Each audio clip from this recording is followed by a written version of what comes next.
Everybody. Drew just took the kids to school. We didn't film any kind of like get ready with us or morning routine with the kids. It's just really not the best angles in this motel room. I miss doing our little morning routines, and we will get back to them as soon as we can. I can't believe that this girl continues to tell people the illegal shit that they do. Drew does not have a license right now. It is literally suspended. But let's tell the whole world that he's out driving the kids to school. Genius! I miss doing our little morning routines, and we will get back to them as soon as we can. You know what you should do instead? You should just have a new routine. Like, get up, take the kids to school, apply for jobs, take some resumes around, I don't know, go to a job interview.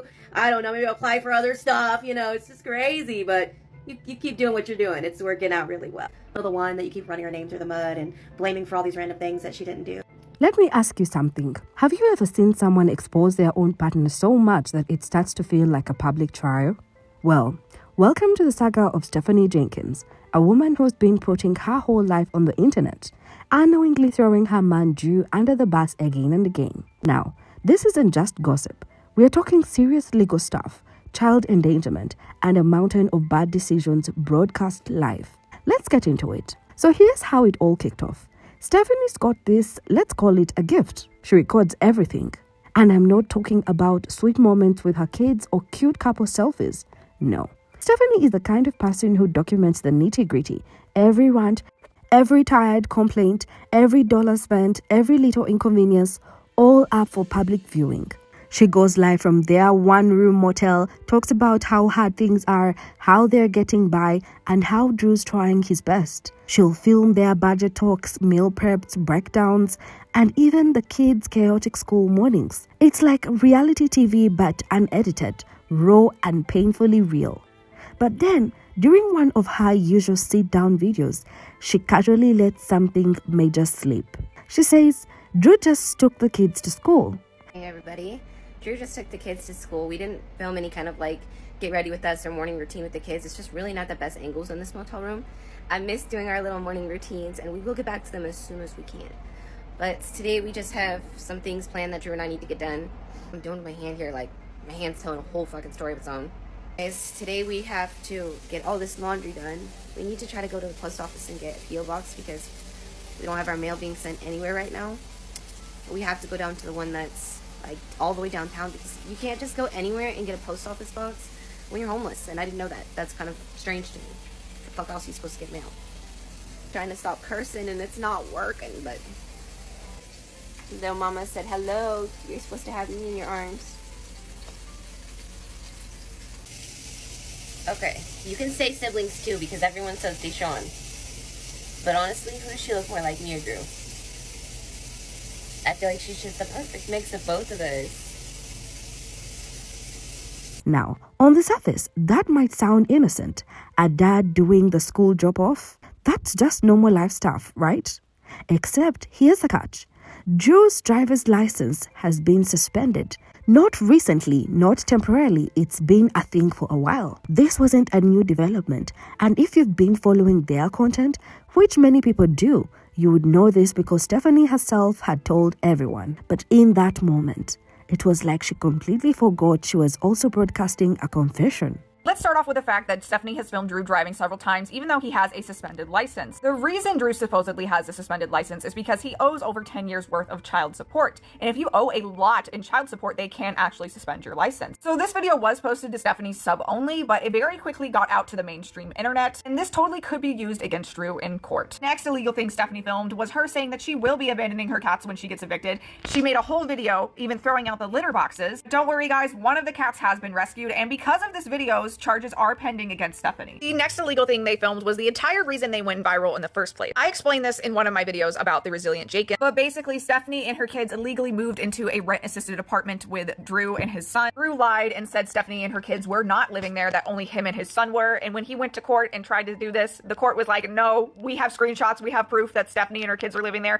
which led to them getting evicted on top of the fact that they hadn't paid rent in several months. If you guys haven't noticed so far in this video, Stephanie and Drew have have a trend of filming things and then not really thinking about the fact that these things are illegal and can come back to bite them in court. Either they truly don't think what they're doing is wrong, or they just aren't very smart. One of the very last things I will be talking about is something that is possibly illegal. We just don't know for sure. So in the same video that Stephanie films Drew driving, she shows the backseat and you can see that 3 of the 5 kids are in the car because they don't have a vehicle big enough to fit everybody in the car. And here is Stephanie admitting to that. This era of not having a vehicle big enough to take the whole family around just needs to pass. Here we have another video of Stephanie and Drew out in public, and this video is actually deleted and not all of their kids are with them. This led many people to conclude, okay, are they leaving some of their kids at the fucking murder hotel that they live in?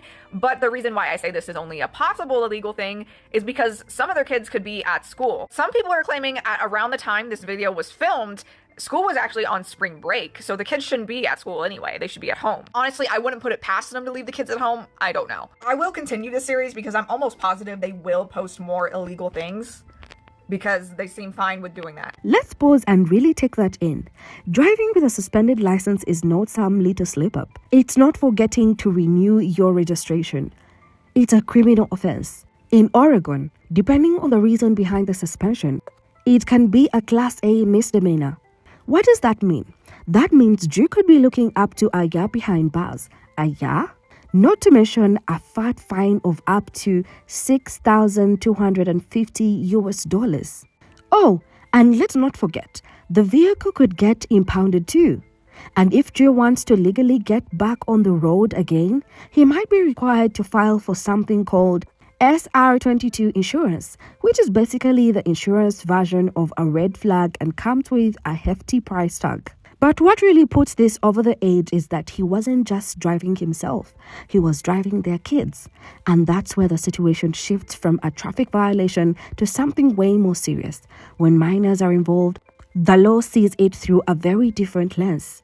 Now, we're talking about child endangerment. It's no longer just, hey, you shouldn't be driving. It becomes, you put children in danger. Child Protective Services doesn't need much more than that to start poking around. They don't wait for a crash. The simple fact that kids were in that car, driven by someone who had no legal right to drive, is more than enough to raise serious concerns. They might ask, are these children in a safe environment? Are the parents making responsible decisions? And honestly, based on that video alone, those questions don't feel unreasonable. And it gets worse. Drew already has a court date lined up. And that case also involves a child. That means this driving situation, if brought up in court, won't be seen as a one-off. It could be painted as a pattern of disregard for the rules, for the safety of his children, a pattern of poor judgment, and courts, they take patterns very seriously. So let's put all the pieces together. You've got a man who legally isn't supposed to be behind the wheel taking kids to school, and a partner who casually announces it to the internet like she's sharing what they had for breakfast. And let's not forget, they're in a one-room motel, no stable income, with ongoing legal battles, and yet somehow still broadcasting everything like it's a vlog channel. Now here's the part that really makes your jaw drop. Drew didn't even get pulled over. No flashlights, no cop knocking on the window, no traffic stop, nothing. Drew might have gotten away with it. The reason it's even up for discussion, Stephanie, because in her attempt to highlight her man's efforts, she accidentally handed law enforcement a piece of golden evidence. Her voice, her words, clear as day, time-stamped and uploaded. It's basically an open and shut case in digital form. This isn't just online drama anymore. This could turn into actual charges, real consequences, because let's be clear, the justice system doesn't need to catch you in the act to act. All it needs is a credible evidence, probable cause, and in this case, Stephanie packaged it up neatly, put a bow on it, and uploaded it to the world. Hey everybody, Drew just took the kids to school. We didn't film any kind of like get ready with us or morning routine with the kids. It's just really not the best angles in this motel room. This whole situation shifts from being an example of oversharing to potentially aiding in someone's persecution. Stephanie didn't just expose Drew. She might have legally implicated him. And what's wild, really wild, is that she didn't seem to know. Or maybe she did. And what's even crazier, this isn't her first time doing this. Not even close. So if you think this story is wild now, trust me, buckle up, because it only gets messier from here. Now, how did people even find out Drew's license was suspended? That's the best part. because it didn't come from some random leak or a police report. No, it came straight from the source. Stephanie told them.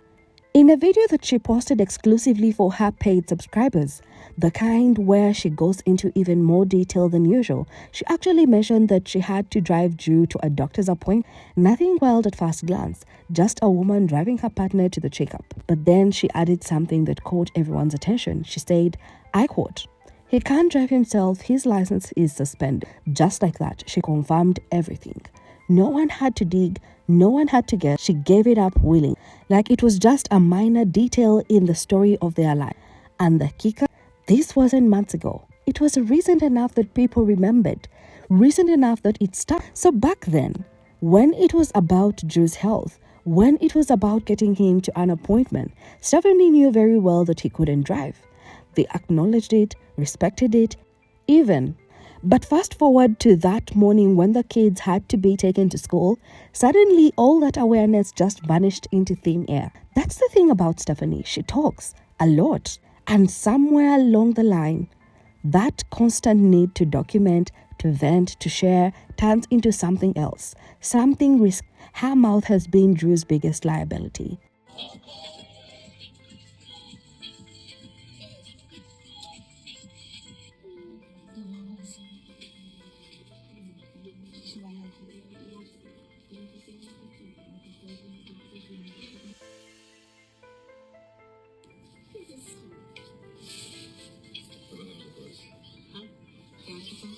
It's okay.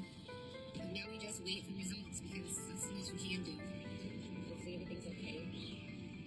Whatever takes a couple days, so just say your prayers.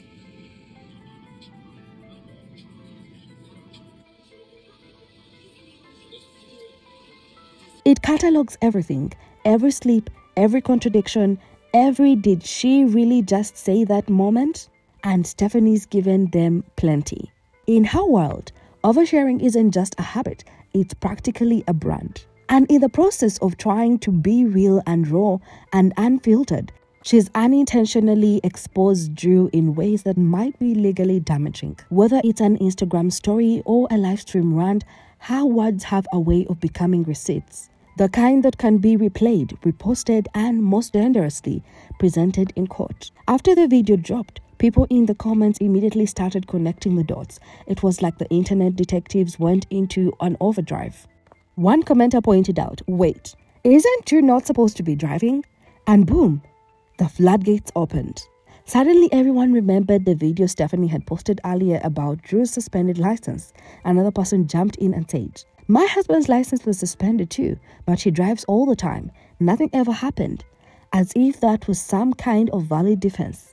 But see, that kind of thinking is dangerous. Just because someone hasn't been caught yet doesn't mean they're in the clear. It just means they've been lucky, not legal. There's a huge difference, especially in a state like Oregon, where traffic violations and license suspensions aren't taken lightly. If anything, they are treated more seriously when there is a pattern.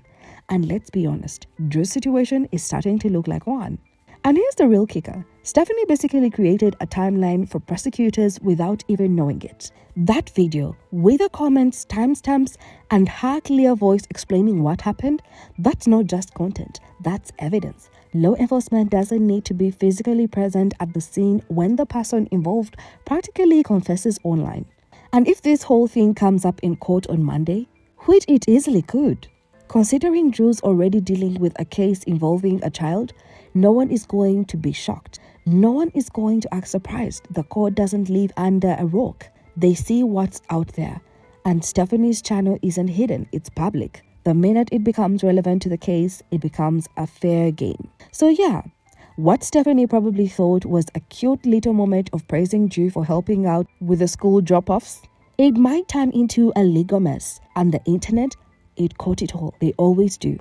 And look, this isn't even the first time Stephanie's accidentally blown Drew's cover. Actually, this one's even more unbelievable because it ended with Drew being served legal papers. And not just any papers, but ones related to child support he had long-term been dodging. This wasn't just another messy moment for the vlog. It was a full-blown legal ambush, courtesy of Stephanie's camera lens. Let's rewind. Drew has a child from a previous relationship, a son with a woman named Arlita. This boy is around 12 years old now, and the last time he saw his dad, he was 5. And before that, Drew had already been out of the picture since the kid was 2. Alita, like any responsible parent, tried for years to get him to pay child support. But Drew, he vanished like a magician. No job trail, no permanent address, no contact info. He had gone full ghost mode. That is, until Stephanie started filming everything. Through her endless wave of content, the raw vlogs, the real-time motel room updates, the emotional breakdowns during their eviction, she built a digital breadcrumb trail. And not a subtle one either. Stephanie showed motel signage, let viewers her nearby traffic and original assets, made local stores, weather conditions, even what state assistance they were trying to apply for. It was like she was narrating a GPS route to their exact location.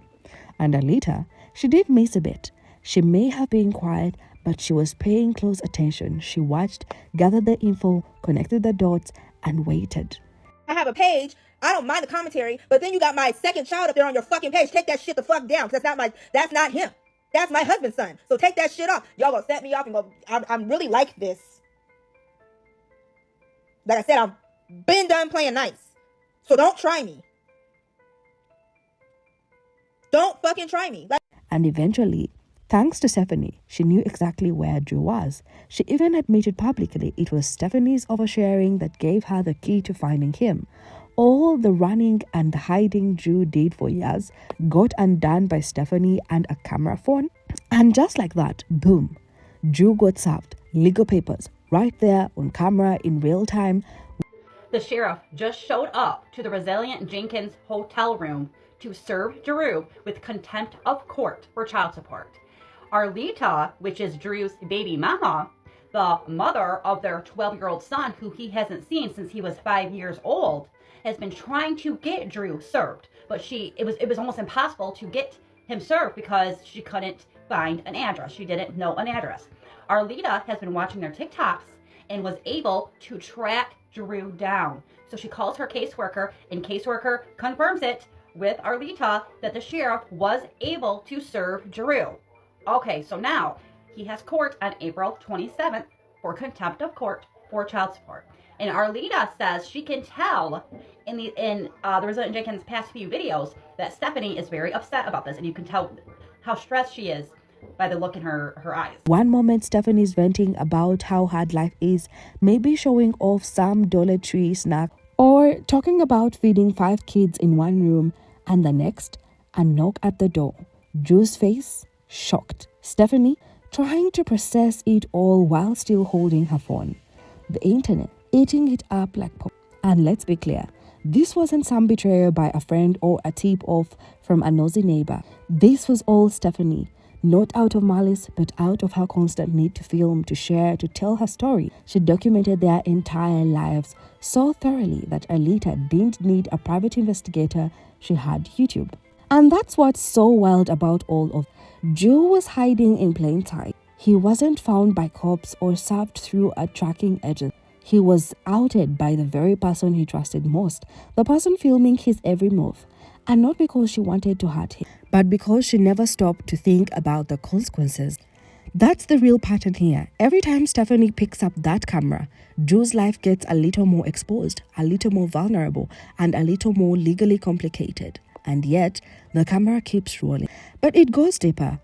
In video after video, Stephanie paints herself as the one doing everything. She's the one cooking, cleaning, taking care of the kids, filming content, while Drew, he's usually in the bedroom with his headset on, gaming.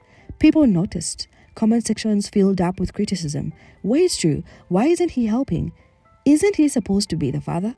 It got even worse after Stephanie gave birth to their youngest child. Postpartum is no joke.